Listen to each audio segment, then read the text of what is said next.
लोग देखिए हम लोग प्रीपोजिशन पढ़ रहे हैं ना, तो प्रीपोजिशन में हम लोग आज जो टॉपिक है हमारा क्या है, एक्रास है।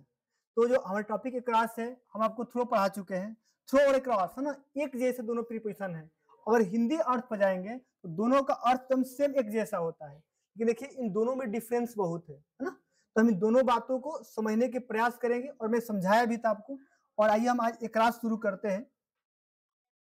देख मेरे भाई, जो एकरास है इसका मतलब होता है ऑन द साइड ऑफ, मतलब के उस पार। एकरास का एक क्या अर्थ होता है, के उस पार, ऑन द साइड ऑफ। तो एग्जांपल देखिए बाबू, दिया है कि there is a temple dash the river.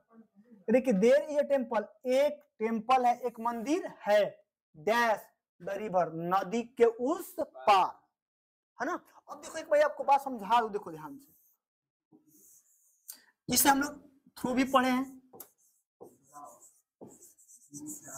है ना, और हम लोग आज पढ़ रहे हैं क्या, इकरास।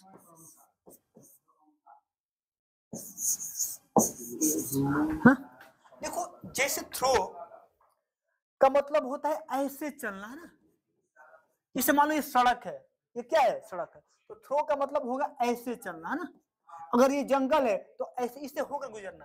लेकिन एकरास का मतलब क्या होता है, अगर ये मान लो सड़क है तो इसको ऐसे पार करना, माने क्या, पूरा पार कर देना। और थोड़ा का मतलब क्या, उससे होकर चलना। थोड़ा मतलब क्या होता है, उससे होकर चलना। एकरास का मतलब क्या होता है, पार करना। क्या होता है, पार करना। इसमें माध्यम का होना जरूरी होता है और इसमें माध्यम का होना जरूरी नहीं होता है। देखो, there is a temple dash the river, कि एक मंदिर है नदी के उस पार। तो बाबू तो यहाँ पर किसका प्रयोग करोगे, एकरास। नदी के उस पर क्या है, एक,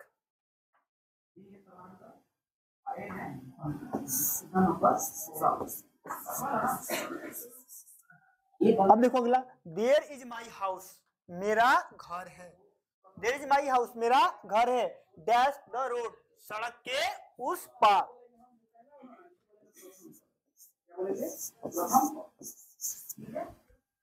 देयर वाज अ शॉप, एक दुकान थी, डैश द विलेज, गांव के उस पार। गांव के उस पार क्या है, एक दुकान थी। देखो तो एकरास का एक रूल ये रहा, ठीक है। आइए अगला रूल बाबू देखिए, अगला रूल ये है, और एकरास का एक अर्थ ये होता है कि from one side to the other, इस पार से उस पार, इस पार से उस पार। आइए ध्यान समझिएगा, मैं आपको देखो बार बार ये करूँ कि देखो इसको थ्रो से लेकर पढ़ोगे तो ज्यादा समझ में आएगा। देखो अगर जैसे मान लो कि ये जंगल ही है ना, तो अगर जंगल, तो अगर थ्रो का प्रयोग करते हो तो इसका मतलब ऐसे होगा कि वो जंगल से होकर क्या हो रहा है, चल रहा है। क्या हो रहा है, जंगल से होकर चल रहा है। लेकिन अगर एकरास का प्रयोग करो, इसका मतलब क्या, कुछ जंगल को क्या किया, पार किया, जंगल को पार किया। एकरास का मतलब ये हो जाता है।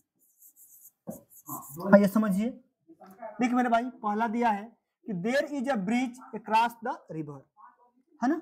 दूसरा दिया है there is a bridge over the river. अब थोड़ा सा समझने की हम लोग कोशिश करेंगे बाबू।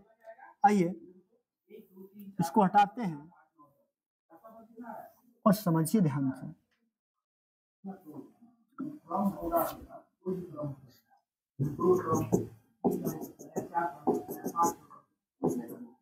बाबू ये हमारी नदी हो गई, ये हमारी क्या हो गई, नदी हो गई। ध्यान से समझना, तो बाबू ये हमारी क्या हो गई, नदी हो गई। अभी बताओ, जो ब्रिज होता है नदी के ऊपर होता है ना। जैसे मान लो कि ये नदी है तो ब्रिज के ऊपर बनेगा ना, बोलो, तो क्या पानी में टच करता है ब्रिज, नहीं ना, ब्रिज ऊपर होता है। देखो तो अब मान लो कि हमारा ब्रिज यहां से यहां तक बन जाएगा। देखो ये हमारा ब्रिज क्या हो गया, देखो तो ये जो हमारा ब्रिज है नदी से ऊपर है कि नहीं है, जो ब्रिज कहाँ है, नदी से ऊपर है। एक ही बात समझ में आपको। अब एक बात ये भी समझो बाबू कि ये हमारा क्या है, नदी है, और हम ब्रिज बनाएंगे इस पार से उस पार। जो भी ब्रिज बनेगा क्या नदी के आधे में जाकर खत्म होगा, पूरा इस पार से उस पार बनेगा नहीं बनेगा। अभी तो नदी के इस पार से उस पार देखो, तो देखो ओवर क्यों सही हो रहा है इस सेंस से, क्रॉस क्यों सही हो रहा है इस सेंस से। समझ रहे बात ना। देखो दिया बाबू कि there is a bridge across the river, नदी के इस पार से उस पार तक क्या है, एक ब्रिज है, एक पुल है। तो इसमें कोई डाउट था किसी को? आगे देखो, there is a bridge over the river. अरे बात समझ में कि मैंने क्या, नदी के ऊपर एक ब्रिज है, नदी के ऊपर एक ब्रिज है, दोनों सही हो सकता है, ओवर भी सही है, क्रॉस भी सही है। अब आगे देखो कि there is a bridge, there is a bridge dash the river. ऐसे क्वेश्चन आपको फंसाते हैं और मेंशंस के पेपर देंगे ना, यही सारी दिक्कत करता है। देखो क्या दिया है, क्रॉस भी है, ओवर भी है। अब आप खिसियाएंगे ना वहां पर, मास्टर ने कैसे पढ़ा दिया, दोनों तो सही है, अब भरेंगे तो क्या भरेंगे, क्रॉस भी सही है, ओवर भी सही है, तो कुल अच्छा क्रॉस भी सही है, ओवर सही है, तो पहले कौन आया है, क्रॉस, तो मार दो। ऐसा कहीं नियम नहीं होता, ठीक है, कॉन्सेप्ट को समझना है। देख मेरे भाई, जब क्रॉस और ओवर की बात होगा तो ये बताओ नदी किस लिए जानी जाती है, पानी के लिए।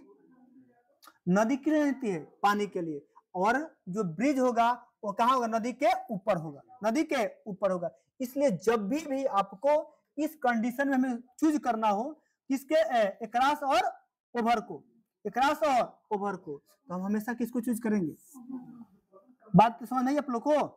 जब भी क्रॉस और ओवर में आपको चूज करने को आएगा, देखो सही क्रॉस भी है और ओवर भी है।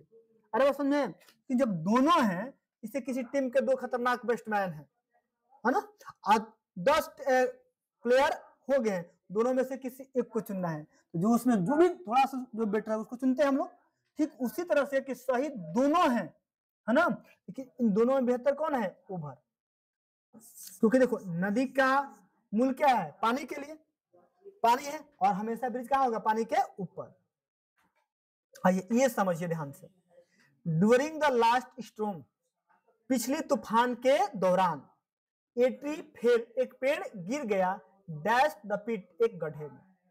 अब ध्यान से समझो बाबू, अगर कंसेप्ट क्लियर नहीं रहेगा ना तो फिर हम क्या कोई नहीं बता पाएगा। देखिए ध्यान से इसको समझिएगा कैसे क्या होता है, इसमें हम क्या क्या भर सकते हैं, ध्यान से देखिएगा। बाबू गड्ढा ऐसे होता है ना, गड्ढा ऐसे।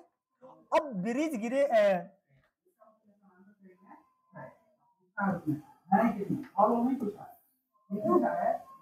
बाबू ये क्या है, गड्ढा है। अब देखो पेड़ गिरने की स्थिति क्या हो सकती है, मैं पहले ही आपको लेक्चर में बताया हूं कि प्रीपोजिशन भरने के लिए हमको कॉन्सेप्ट की जरूरत है ना। देखिए 2015 का कहानी दूसरी थी एसएससी की बैंकिंग की, लेकिन अब पूरा पूरा कंसेप्चुअल है। अब देखो यदि पेड़ गिरा इस पर, पेड़ यहां से यहां गिर गया, है ना, माने इस पार से उस पार, तो बाबू हम यहाँ किसका प्रयोग कर सकते हैं, इस पार से उस पार, ये क्या हो जाएगा, क्रॉस, इस पार से उस पार। हो सकता है कि ये हमारा गड्ढा है, पेड़ इसके ऊपर गिरा ऐसे, तो हम किसका प्रयोग कर सकते हैं, ओवर का। आ रहा बात समझ में आप लोग को। देखिएगा अब मान लो कि ये हमारा गड्ढा है, ये हमारा क्या है, हो सकता है कि वृक्ष हमारा क्या हो गया, इसमें गिर गया, तो बाबू बाहर से अंदर कैसे जा रहा है, ये गति के साथ, पहला प्रीपोजिशन इनटू पढ़ाया था मैं, बाहर से अंदर गति के साथ। बाबू आप किसका हम लोग प्रयोग कर सकते हैं, इनटू। हो सकता है कि ये गड्ढा हो बाबू, आज जो पेड़ हो इसके बगल में गिर गया हो, कहाँ गिर गया हो, बगल में, हम बाबू इसके लिए किसका प्रयोग कर सकते हैं, इस साइड का। बाबू हो सकता है ये हमारा गड्ढा हो और इसके पास में गिर गया हो, तो भाई हम इसलिए किसका प्रयोग करेंगे। अब ये बताओ कि अगर एक कोई भी व्यक्ति पढ़ा देगा तो आपकी गलती होने की चांस कितना रहेगी। अगर हाँ कॉन्सेप्ट क्लियर है, इसमें से जो एक दिया होगा और 3 अदर होगा वही सही होगा हमारा। मने बाबू यहाँ पर क्रॉस भी सही है, ओवर भी सही है, इनटू भी सही है, बिसाइड भी सही है, बाई भी सही है। यदि आपके मन में कोई प्रश्न बनता है, सर ये वाला बात हमको नहीं समझ में, तो आप पूछ सकते हैं कि यही कॉन्सेप्ट है, समझ लो। आपको मैं पांचों कंडीशन दिखाया हूं ना। हो सकता है कि पेड़ भाई इस पार से उस पर गिर गया हो, सड़क तो सड़क पर पूरा इस पर से नहीं गिर जाता है, उससे मान लो कि गड्ढा पर गिर गया हो, एक क्रॉस हो गया, गड्ढा के ऊपर गिर गया होगा तो ओवर, गड्ढा में गिर गया होगा तो इनटू, और गड्ढा के बगल में गिरा हो तो बिसाइड, और गड्ढा एकदम पास में गिरा होगा तो बाय। क्लियर है? अब देखो यहाँ भरने की बात होगा तो बाबू क्रॉस भी सही है, ओवर भी सही है, इनटू भी सही है, बिसाइड भी सही है, बाई भी सही।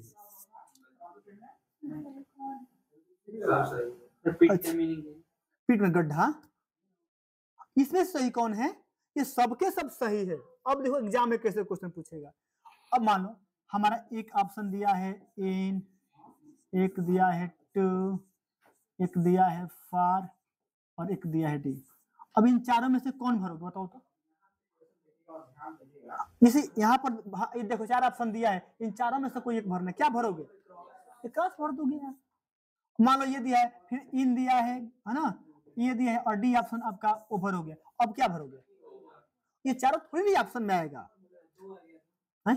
दो इसमें नहीं आएगा है ना, दो इसमें नहीं आएगा, आएगा तो फिर देखा जाएगा, ऐसा नहीं होता है।